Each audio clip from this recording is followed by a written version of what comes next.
Welcome to my class.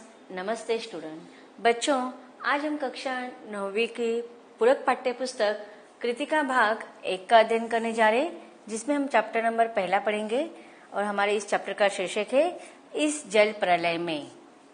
इस जल प्रलय में इस चैप्टर का यह सेशन नंबर पहला है। सबसे पहले देखते हैं कि इस जल प्रलय में इस चैप्टर को लिखे हुए लेखक के बारे में जानकारी हासिल कर लेते हैं। कौन है इस पाठ के लेखक? फणीश्वर नाथ रेणु जी। इनका जन्म 4 मार्च 1921 को ओराड़ी हिंगना जिला पूर्णिया बिहार में हुआ था। आप आजीवन शोषण और दमन के विरुद्ध संघर्षरत रहे हैं। इसी प्रसंग में सोशलिस्ट पार्टी से जुड़े व राजनीतिक में भी सक्रिय भागीदारी आपने ली थी। 1942 के भारत छोड़ो आंदोलन में सक्रिय भाग लेखक ने लिया था। 1950 में नेपाली दमनकारी राजसत्ता के विरुद्ध सशस्त्र क्रांति के वे सूत्रधार भी रहे हैं। 1954 में महिला आंचल उपन्यास प्रकाशित हुआ। तत्पश्चात हिंदी के कथाकार के रूप में अभूतपूर्व प्रतिष्ठा लेखक को मिली है। जेपी आंदोलन में सक्रिय भागीदारी की और सत्ता द्वारा दमन के विरोध में पद्मश्री का त्याग कर दिया। हिंदी आंचलिक कथा लेखन में यह सर्वश्रेष्ठ लेखक माने जाते हैं। तो इस प्रकार इन्होंने अपने देशभक्ति के लिए पद्मश्री जो अवार्ड मिला था उनका भी उन्होंने त्याग कर दिया था। इस प्रकार लेखक फणीश्वर नाथ रेणु, इनका देहांत 11 अप्रैल 1977 को पटना में हुआ था। इनके कुछ साहित्यिक सृजन अर्थात उनकी रचनाओं के नाम देखते हैं। कहानी संग्रह इन्होंने लिखे हैं ठुमरी, अग्निखोर, आदिम रात्रि की महक, एक श्रावणी दोपहरी की धूप, अच्छे आदमी, यह इनके प्रसिद्ध कहानी संग्रह है।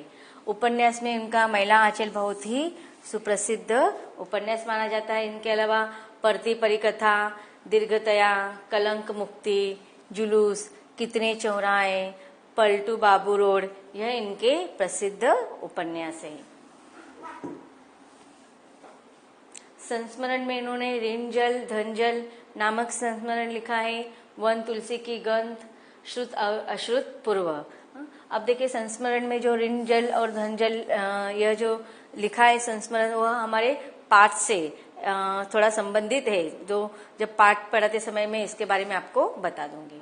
इसके बाद उन्होंने रिपोर्टाज यह साहित्यिक विधा भी लिखी है। रिपोर्टाज एक साहित्यिक विधा होती है जिसमें किसी भी प्रसंग घटना का बहुत विस्तार से वर्णन किया जाता है। नेपाली क्रांति कथा कहानी मारे गए गुलफाम पर बहुचर्चित हिंदी फिल्म तीसरी कसम बनी, जिसे अनेक पुरस्कार भी प्राप्त हुए हैं।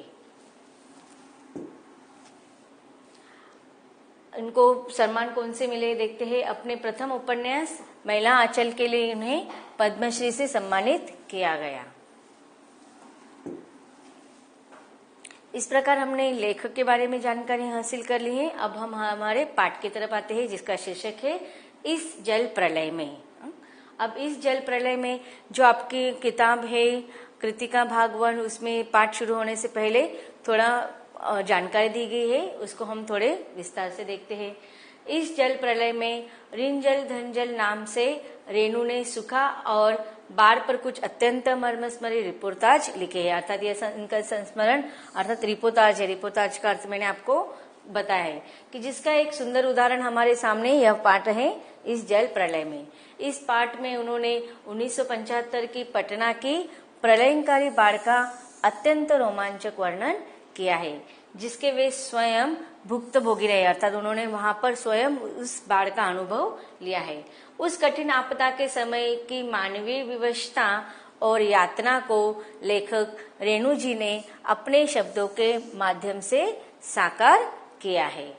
तो इस पाठ के द्वारा हमें जो नेचुरल आपत्तियां होती है, नैसर्गिक आपत्तियां होती है, उनका उस समय मानवों की किस